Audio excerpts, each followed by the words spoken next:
Si vous avez fait attention à vos fils d'actualité en novembre dernier, entre deux manifestations de gilets jaunes s'est glissé un incident assez particulier. Un jeune globetrotter américain de 26 ans, John Allen Shaw, s'est fait tuer sur une île du golfe du Bengale, cette île étant nommée North Sentinel. Alors pourquoi est-ce que cette nouvelle est à ce point particulière?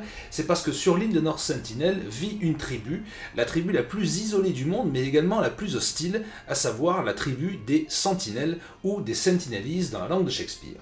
Depuis la première observation de vie sur l'île en 1771 et novembre dernier et la mort de John Allen Shaw, il y a eu tout un tas de tentatives de contact avec la tribu des Sentinelles, certaines ayant plus ou moins bien réussi, d'autres ayant été de retentissants échecs. On va donc se poser la question de qui sont les Sentinelles, comment vivent-ils maintenant et, surtout, d'où ils viennent. Alors ce qu'il faut savoir vis-à-vis de l'île de North Sentinel, c'est que c'est une toute petite île de 70 km² faisant partie de l'archipel d'Andaman et Nicobar. Et selon la plupart des théories scientifiques se rapportant à la population de l'île de North Sentinel, les Sentinelles, ou les Sentinelese, vivraient sur cette île depuis environ 50 à 60 000 ans. Les Sentinelles seraient en fait les descendants directs d'une tribu nomade ayant fait partie des premiers mouvements de migration de l'homme hors de l'Afrique il y a environ 60 000 ans.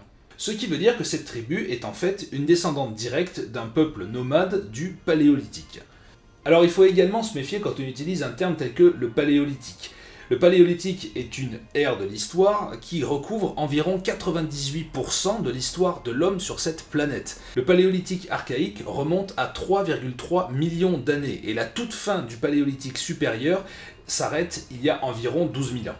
Donc, pour vous la faire courte, la période pendant laquelle les ancêtres des Sentinelles sont partis d'Afrique pour arriver progressivement sur cette île se situe aux alentours du Paléolithique moyen.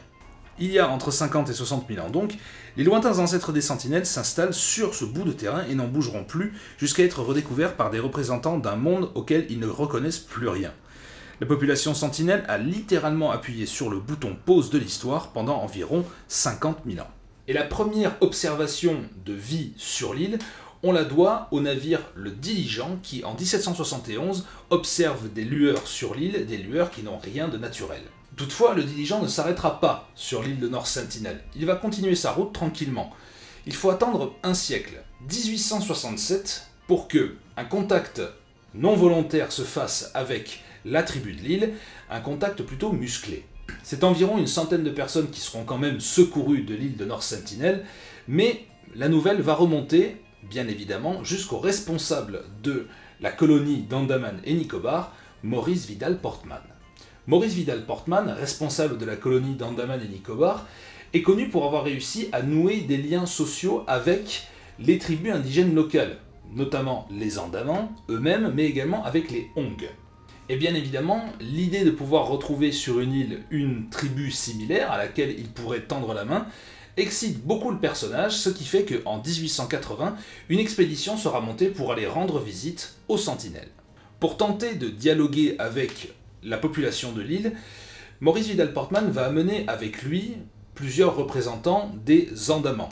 Le problème, c'est que le fossé linguistique entre les deux tribus a énormément changé, il a énormément évolué avec le temps, ce qui fait que le dialogue est parfaitement impossible. Ce qui est au passage une preuve de l'ancienneté de cette tribu. Pour que ces tribus ne puissent pas se comprendre, étant pourtant issues d'une même population migrante plusieurs dizaines de milliers d'années auparavant, il faut que vraiment la langue ait changé quasi radicalement. Et devant l'impossibilité du dialogue, Maurice Vidal Portman va enlever 6 représentants des Sentinelles et les ramener avec lui jusqu'à Port-Blair. Alors, certains d'entre vous doivent se dire, c'est complètement con, sauf que à l'époque, non, c'était complètement con pareil, on kidnappe pas comme ça les gens. Sur les 6 personnes enlevées par Maurice Vidal Portman, il y avait 2 personnes âgées et 4 enfants. Malheureusement, les 2 personnes âgées n'ont pas survécu à leur voyage, sans doute victimes de bactéries auxquelles leur corps n'avait aucune défense contre, et auxquelles leur corps ne connaissait rien. Si bien que Maurice Vidal Portman ramènera les enfants sur l'île avec également des présents pour la tribu. En 1967, une autre tentative de contact aura lieu, mais celle-ci très différente. Elle est apportée au crédit de l'anthropologue indien Triloknath Pandit.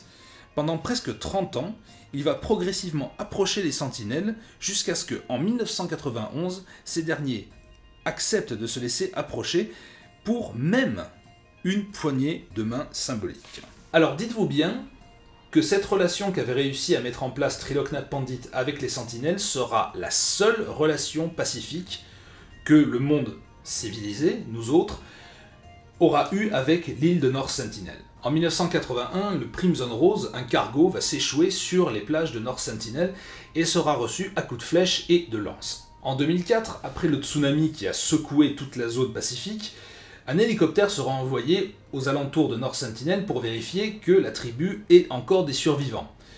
L'hélicoptère repartira avec des flèches dans le cul. En 2006, 2 pêcheurs indiens avaient amarré leur bateau à bonne distance de l'île. Malheureusement, pendant la nuit, l'amarre a lâché. Le bateau s'est dangereusement rapproché des terres et les 2 pêcheurs se sont fait tuer par la tribu des sentinelles. Enfin, en 2018, John Allen Shaw tente de s'approcher des plages des sentinelles, essaye de nouer le contact avec eux, mais sera reçu par une volée de flèches. John Allen Shaw était un globe-trotter américain de 26 ans, mais sa présence aux alentours de l'île de North Sentinel n'était pas innocente. Avant de continuer sur son cas, ce qu'il faut déjà savoir, c'est que le gouvernement indien avait mis en place en 2010 une zone d'exclusion autour de l'île de North Sentinel, c'est-à-dire que ces eaux-là étaient interdites pour tout le monde. John Allen Shaw a fait fi de cette interdiction et s'est quand même approché de l'île, à 2 reprises. Il a tenté une première fois de débarquer sur l'île, mais s'est fait rembarrer directement à coups de flèche, au point même qu'il va craindre pour sa vie et le noter dans son journal de bord, ce qui n'empêchera pas que le lendemain, il recommencera l'expérience pour cette fois repartir avec des flèches dans le corps. Mais alors vous vous demandez, qu'est-ce qu'il est allé faire sur l'île ? Si l'accès de l'île est interdit, il a dû payer des pêcheurs pour pouvoir s'en approcher suffisamment. Pourquoi cette volonté d'aller sur l'île? Eh bien en fait, le but de John Allen Shaw était d'évangéliser la tribu des sentinelles. Il voulait leur présenter Jésus. Le jeune Américain a reçu le même accueil que tout le monde. Une bordée de flèches en plein dans la figure. Alors, outre le fait qu'on a l'impression de revivre un moment de l'histoire du XVe siècle avec des moines qui allaient évangéliser tout ce qu'ils pouvaient trouver, il faut surtout souligner la stupidité du geste de ce jeune Américain. Vouloir s'approcher d'une population qui nous a très clairement fait comprendre qu'elle voulait rien avoir avec nous pour tenter de leur présenter une religion à laquelle ils ne comprendront rien et de toute façon ils ne parlent pas la langue, j'avoue avoir du mal à comprendre. Même pour quelqu'un qui est énormément de foi, peut-être que certains verront son geste comme noble, moi non. Et alors du coup, on peut se poser la question, faudrait-il plutôt continuer à tenter le dialogue avec les sentinelles, ou faudrait-il simplement les laisser tranquilles? Là-dessus, personnellement, je suis un petit peu partagé. D'un certain côté, je me dis que nous avons affaire là à une tribu de fossiles vivants. Ils sont les descendants directs des premiers nomades, des premières populations d'hommes à avoir quitté l'Afrique pour se répandre dans le monde, pendant le Paléolithique moyen, il y a 60 000 ans. La tribu de North Sentinel ne construit pas en dur, ils ne construisent que des huttes avec du bois et des feuilles. Ils ne maîtrisent pas le feu, ils ne savent pas le produire, ils savent l'utiliser mais pas le produire, ce sont des chasseurs-cueilleurs, des pêcheurs qui utilisent des armes de jet assez anciennes, lances comme arc et flèche. Génétiquement parlant, on pourrait apprendre énormément de ces gens-là. Voir l'évolution du génome humain, de ce qui s'était passé il y a 60 000 ans à maintenant. Le problème, c'est que si on veut en apprendre plus sur la tribu des sentinelles, il faut approcher les sentinelles. Et il y a bien sûr le problème de leur propre volonté. Ils ne veulent pas avoir de contact avec l'extérieur, et ça se respecte. Mais il y a un autre problème, le problème des maladies exogènes. Les maladies exogènes, en fait, ce sont les maladies que n'importe quelle personne venant de l'extérieur sur l'île de North Sentinel pourrait apporter avec lui. Il ne faut pas oublier que les sentinelles sont sur cette île depuis plusieurs dizaines de milliers d'années, ce qui sous-entend que leur organisme n'est peut-être pas prêt à affronter les germes, virus et maladies qu'il y a dans le monde au jour d'aujourd'hui. Et n'importe quelle tentative d'approcher les sentinelles aujourd'hui pour éventuellement échanger avec eux, s'ils le voulaient, pourrait les mettre face à ce risque-là, ce risque de la maladie qui pourrait les éradiquer en plusieurs semaines à peine. Parce que, outre le fait que leur organisme n'est sans doute pas prêt à affronter les maladies du dehors, il ne faut pas non plus oublier que les North Sentinels ne sont, a priori, pas très nombreux. On parle d'une tribu qui fait entre 50 et 150 personnes, c'est minuscule. Il se peut même que la tentative de contact de John Allen Shaw ait déjà pu contaminer cette population. Et si ça se trouve, à l'heure où je vous parle, là maintenant tout de suite, il se peut que une maladie que ces gens ne connaissent pas soit en train de se développer là-bas. Et peut-être que certaines personnes qui verront cette vidéo se diront « Mais la tentative de John Allen Shaw d'évangéliser les sentinelles n'était pas forcément une mauvaise idée. » Alors, là-dessus, le débat est ouvert.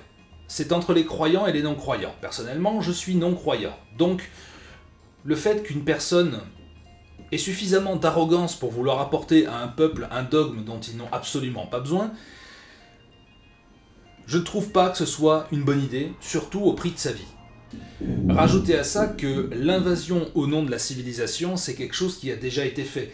Les Amérindiens en ont fait les frais, les Aztèques et les aborigènes d'Australie. Et ce ne sont que des exemples. Voir arriver l'homme blanc avec sa croix, sa promesse de civilisation, pour se retrouver en minorité sur son propre pays, j'appelle pas forcément ça de la civilisation. Donc vous l'aurez compris, pour moi la réponse est simple, laissons-les tranquilles.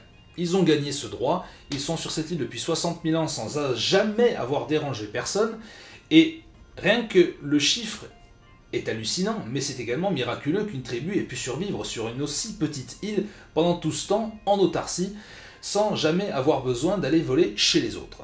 Donc, laissons les sentinelles tranquilles, ils l'ont bien mérité, et moi, laissez-moi vous souhaiter un joyeux Noël et de bonnes fêtes de fin d'année.